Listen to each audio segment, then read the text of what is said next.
ng mga CDC sa ating bansa.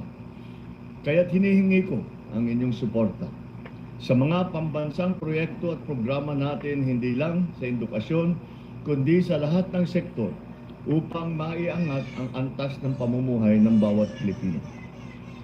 So as I have mentioned before, this is what Bagong Pilipinas truly means. It is how we Kaya transform nga, no? our thinking, Ma'am Cory, how we do para our si work, BBM bumabalik and sa how we work kanyang together. ama. I It is mean, about parang ano siya, transforming our economy, parang nakikita our natin yung communities, katauhan and ni one decision Ferdinand E. and one Marcos, act of service no? at a Kay time. BBM pag nagsalita. Mga Grabe, kasama no? ko, mga Nakakapangilabot. alam kong hindi madali ang trabaho sa lokal na pamahalaan. Marami ring hamon ang kinakaharap ng ating bansa. Lahat tayo dismayado sa mga ulat na katiwalian Naku po. na nakikita natin sa pamahalaan. Ngunit malinaw ang ating adhikaya. Correct. Sa bagong Pilipinas, walang puwang ang korupsyon at ang pandaraya.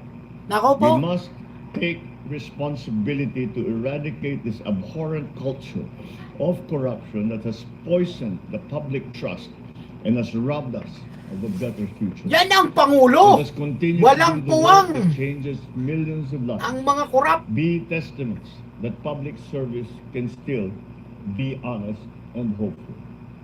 Kaya't ang ating mga bagong mga sinusulong ng sistema ay ibinabalik natin lahat ng kayang gawin ng ating mga local government ay ibibigay na lang ng national government sa local government. Nagsimula ito sa school building. Sinabi natin, mamamahala na sa mga school building, sa rehabilitation, sa repair ng school building, ay... Grabe mga kababayan, no? Pinapangilabutan ako. Parang akala mo, talagang napapanood ko si, si dating Pangulong Ferdinand E. Marcos. Grabe mga kababayan, pag nagsalita, talagang matindi, no? Kuwang-kuwa talaga ni BBM, talagang parang hindi ito si BBM, no? Parang si Apo Lakay na nagpapakita. Grabe. Sinaniban ba to si BBM? Nako po, parang sininiban ng kanyang ama, no? Kailangan din pondohan ng local government. Kailangan po pondohan pa rin ng national government. Ngunit, Grabe.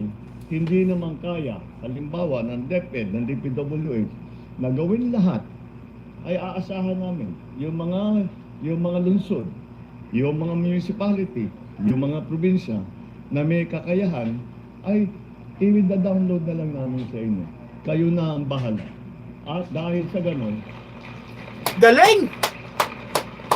hanggat kaya... Ito yung sinasabi ni BBM dyan mga kababayan na ang local government ay pwede na pong magpagawa ng ng mga kalsada, yung mga barangay na na kalsada, no? Pwede na po 'yan. Pwede na sila magpagawa. Galing talaga, no, mga kababayan, talagang mamamangha kayo, no, sa ating presidente na mala Ferdinand E. Marcos. Parang akala mo sinaniban si BBM, no? Bumalik ang kanyang ama. Nako po, mga kababayan, pakinggan nga natin ulit. Para makarami tayo. Dahil inaasahan lang natin DepEd, DPWH. Ngayon, meron tayong ginagawang PPP para sa school building, para makarami. So may public-private na partnership na gagawin. Naiisip ko, sinabi na nga. Hello sa mga taga Germany dyan, shoutout po. Na ang repair and rehabilitation Ma'am Goldie, ng damaged Sir school Tony, building shoutout ha. ay Subscribe po tayo ha mga kababayan, sa mga bago pa lang dyan, mga solid BBM, please subscribe sa ating YouTube channel. Malakas ang loob ko kasi pag local government. Dahil local government. Ibang klase yung pag local government. Oh. Pagka gumawa kayo ng kalokohan, nakikita ka agad. Ng taong bayan. Sa Tama, susunod na mga halaman. kababayan, totoo yan. Tama nga naman si BBM kasi sa mga barangay, no, pag local government, mayor, makikita talaga kaagad, no, ng mga kababayan natin. Kasi kung ang lungsod mo lang ay ilan lang ang mga botante, no, makikita yan kung ano yung mga pinaggagawa mo at kumuha ka ng budget na galing sa national, no. Kung hindi mo ipapagawa yan, talagang maraming mag-iingay. Kaya sabi nga ni BBM, pwede na magpagawa ang local government. Nako po, Grabe, ang galing ni BBM mga kababayan. Pakinggan nga natin ulit. Talaga naman, oh.